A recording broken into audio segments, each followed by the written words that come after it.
sejarah kekristenan, gereja-gereja apostolik. Kenapa kok gereja-gereja, Romo? Karena jamak. Karena kata-kata gereja yang satu, kudus, katolik, dan apostolik memang harusnya satu, tetapi rupanya tidak lagi satu, gereja apostolik itu.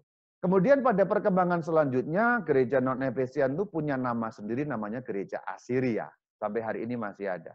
Atau gereja Timur Asiria.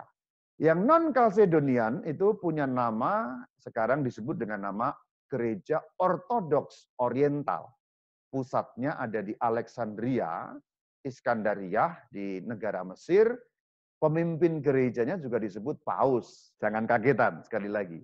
Jadi ada Paus Roma, ada Paus Alexandria. Kapan-kapan saya cerita mengenai Paus Alexandria. Lu katanya Paus di dunia ini hanya satu, Romo. Ya betul, Pausnya gereja Latin hanya satu. Pausnya gereja Barat hanya satu, di Roma. Tapi gereja Timur yang disebut Ortodoks Oriental atau non-Kalsedonian tadi, itu punya paus yang berdomisili, berkedudukan di kota Alexandria, Mesir. Memimpin gereja Ortodoks Oriental. Kemudian yang bertradisi Bizantin, zaman sekarang disebut gereja Ortodoks Timur. Jadi ortodoks itu pun berbeda, ada dua ortodoks. Ada ortodoks oriental, ada ortodoks timur.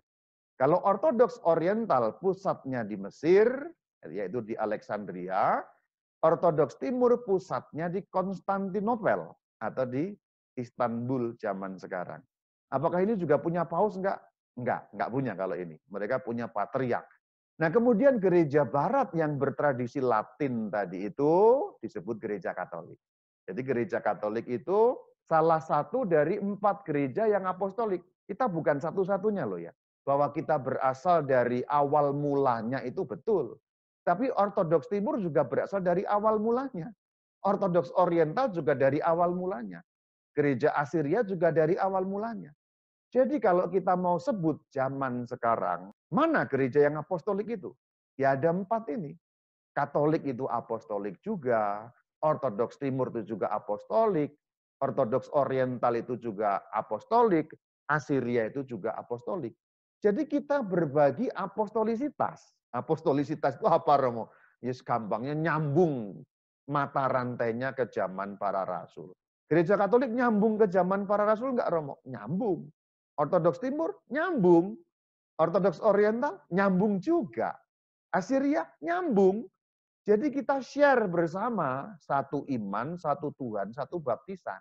Hanya kemudian berbeda dalam struktur gitu maksudnya. Strukturnya menjadi masing-masing. Kalau dulunya awal-awalnya ini satu dan menyatu memang. Tapi kemudian tadi ada penanda tahun-tahun itu pisah, akhirnya menjadi 4 perpisahan yang berbeda. Memang di Indonesia kita tidak ada contoh-contohnya sehingga sulit mengidentifikasi ini ya. Gereja Asiria itu ya kalau Anda pergi ke daerah Irak sana ya ada banyak ya. Ke Baghdad. Ya, kalau Oriental kalau Anda pergi ke Armenia, kalau Anda pergi ke Mesir itu ada. Ortodoks Timur itu kalau Anda pergi ke Turki, Anda pergi ke Rusia, itu ya Ortodoks Timur.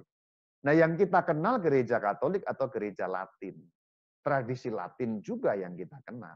Jadi sebenarnya cara beribadat gereja itu tidak satu. Satu dalam arti kesatuannya ada. Tetapi ada ciri-ciri masing-masing. Ada ciri Latin, ada ciri Bizantin, ada ciri Syria, ada ciri Koptik, ada ciri Armenia, ada ciri Kaldea. Nah gitu. Jadi ada yang berbahasa Syria, ada yang berbahasa Koptik, ada yang berbahasa Yunani, ada yang berbahasa Latin. Kita ini adalah rumpun yang berbahasa Latin karena kita gereja barat, gereja Katolik itu gereja barat. Semoga ini memperluas horizon Anda. Inilah gereja-gereja apostolik.